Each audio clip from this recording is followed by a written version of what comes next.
don't do the most, but I do a lot. I'ma make a toast, cause we still alive. No big, I feel like Pac. I shoot a shot. Yo, good morning, good morning. Let's go. Yo, it's another week, Monday. You have to make things happen once again, about to get it in. You know, I want everybody to have a great week, a great life, and just improve their life and invest in themselves even more. I'm out here on a little stroll, a little walk this morning, walk around this little park. But I had some things on my mind that a lot of people approached me with this week, and I just thought I'd come on and touch on it a little bit. You know, I always talk about how we need to invest in ourselves, right? And that's exactly what we need to do, right? Because we find ourselves, and maybe it's just me, I used to find myself working check to check, or, you know, being in fear of losing a job because that was my livelihood, or being in fear of losing a significant other because I felt like I needed them or something like that. My biggest fear, I thought, was afraid of heights. So I became a paratrooper, and I jumped out of airplanes. So, you know, when you're on the plane, you're about 1,200 feet above ground level, if not more, and you jump, the door open first of all, and you hear this loud rumble, everybody hooking up, it's just total chaos, right? But then when you get ready to jump out the door, they tell you make a good vigorous exit out that door.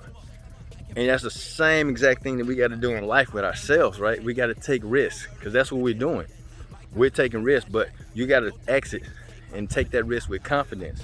Because when you have confidence, you automatically won. You've won before you even began. So just exiting that aircraft, you got that confidence to take a big, vigorous exit into the unknown, which is the sky, right? You don't know if your parachute gonna open. You hope it do. You don't know if you're gonna have some type of malfunction, meaning you have a complete malfunction where your parachute don't open at all, or inversion where it's inside out, or you get twisted, or you get tangled up with another jumper in midair, you know. So these are some things that you're gonna take into consideration. You're gonna think about these things beforehand, but you prepare for them, right? You have a plan. So in life, when we jump out into life and we try new things, we allow ourselves to be vulnerable. I mean, you have to, because if you don't be vulnerable, you're just gonna sit on the ground and do the same thing over and over and never really get anywhere new, never experience anything, which means you're never gonna grow. And I think it's imperative that we all grow, because if we don't grow, then we're just sitting stagnant, and eventually we're going to die. You know, people get bedridden, you know, you get rigor mortis when you're dead, whatever. Don't be bedridden.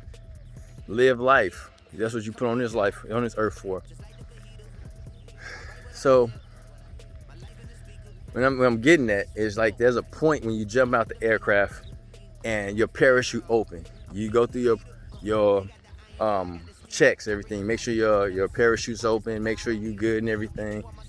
And in doing so, there's a moment of complete silence where the plane is flew off, and you know, you just silence. You're above ground. You can see the skyline. You can see everything. You just float. You're between heaven and earth and ain't touching dirt nowhere. So you just perfect place, right? That's where you got to get to. That's where you got to get to in life. You know, no matter what it is you want a better relationship with God, take some risks. Take that risk. If you need to pray 20 times a day, 3 times a day, so be it. You need to read your Bible or get in contact with those that are religious, or those that are like-minded, and that's what you got to do. But you have to do it. If you want to be more financially free, there's things you're going to have to do. You're going to have to do more studying. Understand, become more financial literate, right? Read some books, talk to some people that's already done it. some people that's doing it, like-minded individuals, people that want to succeed, people that want to see you succeed. Not just, don't focus on just one facet, because like in today's world, we know when it comes to income, you cannot have one stream of income. And if you're just working off active income, I mean you trading time for money, working salary or something, you're gonna be in a rat race for a long time, my friend, a long time. Think about how you can change those assets, that active income, into passive income and create your wealth that you want, that generational wealth. So once you're gone, it continues to develop. Just like Henry Ford. Henry Ford been gone for a long time, but yet this company's still here, still making money. That's passive income. That's generational wealth. Where you at with that? And wealth is not always just monetary funds, right? Wealth can be educational as well. I think that's even more valuable wealth to me is education. If you teach somebody what you learned, as well as teach them what you didn't learn from institutional education, it enables them to be better, to go a little farther, to try a little harder, to experience different opportunities. So how are you giving back to the world? What is the legacy that you're gonna leave? These are things you gotta think about, because a lot of people just out here just wondering. Like you had a old saying that one of my buddies always say, he say, you put that thing on that thing and it's gonna be what it's gonna be, son. So he's talking about like a aiming circle in the military, but it's almost like a leveling. You see those people outside, like they're trying to level the road. They have these little tripod and they just put the thing on top of there. They can put that thing on that thing, which is the tripod, one part of the tripod on the other part, and just say it's gonna be what it's gonna be, but it's never gonna be level because you just put some stuff together. Is that what your life's worth, just putting some stuff together? I think not. I think you're more valuable than that. I know you're more valuable than that. I'm sorry, just not getting over a cold. You know. So, how are you actually investing in yourself? That's super important, you know. Additionally, let's look at the mentally. Mentally, how are you taking care of yourself? Are you stressed out about every single thing? Are you just worrying about stuff? That's not a way to live.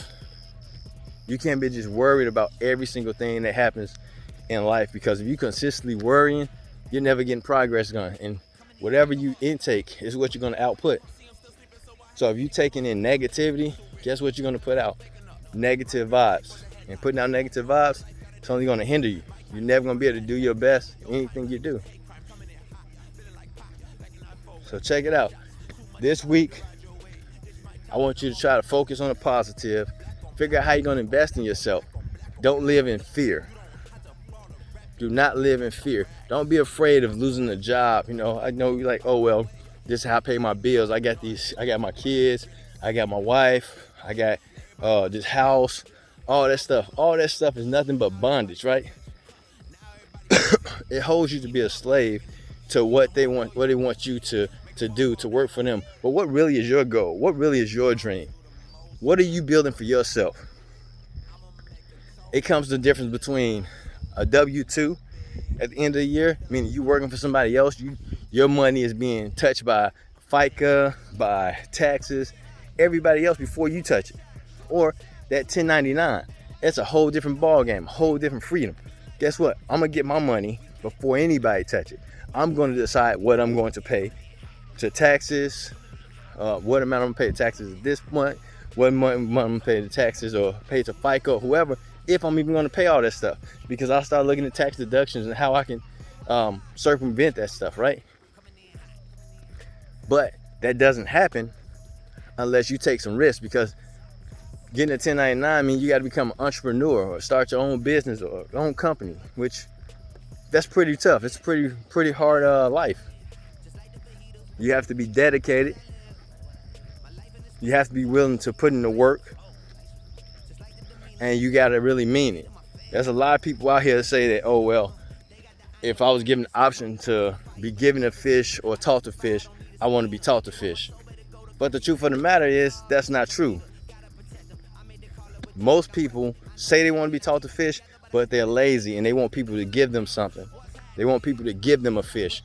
Oh, just give me a fish today and I'll do it tomorrow. Oh, give me a fish right now because I don't got time.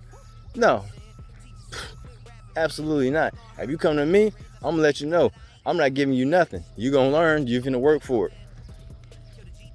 I'm not giving you a fish.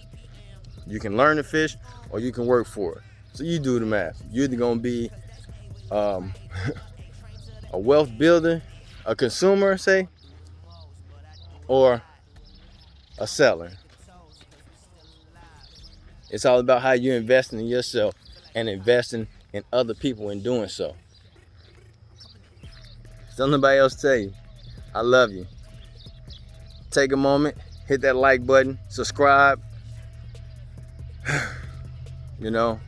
comment, let me know below what's on your mind, what you thought, or anything that you got on your mind you want to talk about it.